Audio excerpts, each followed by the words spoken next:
The noticeable difference with the EV is the driving.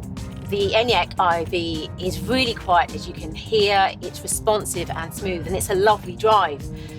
The other thing that feels really different is when you take your foot off the accelerator, it doesn't coast, it brakes. Regenerative braking. The digital dash shows how much electricity you're using. The harder you accelerate, the more you use. It shows the kinetic energy being generated when you slow down too. Energy which is being recovered back into your battery, and in doing so, maximising your range. Think of when you brake in a petrol or diesel car. The brake pads rub against the discs to stop the vehicle. This generates heat which dissipates into the air.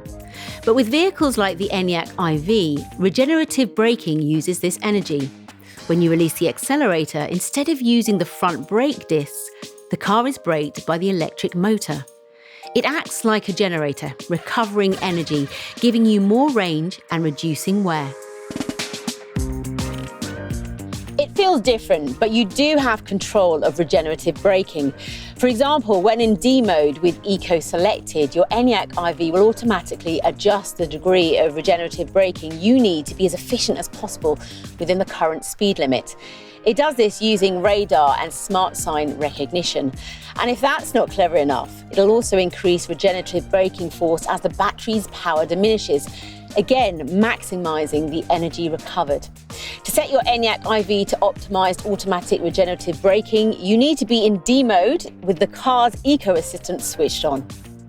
These modes are selected via the infotainment system. Select Vehicle, then Settings. You'll know D mode is on because you'll see a D appear on the dash display. There are a couple of other modes too. If you want to maximise the energy recovered through harder braking, just put the selector into B, and the car will then brake at its strongest level when you take your foot off the accelerator. On the ENIAC IV80 and above are these paddles just under the steering wheel. When the car is in D mode, these paddles provide extra control. Clicking them adjusts the intensity of the regenerative braking, from light at D1 to heavy at D3. If no regenerative braking level is selected, DO, your ENIAC IV will simply coast when you take your foot off the accelerator.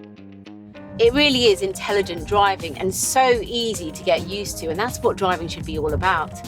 You're getting the most out of your journey, whilst at the same time having the least amount of impact on the environment.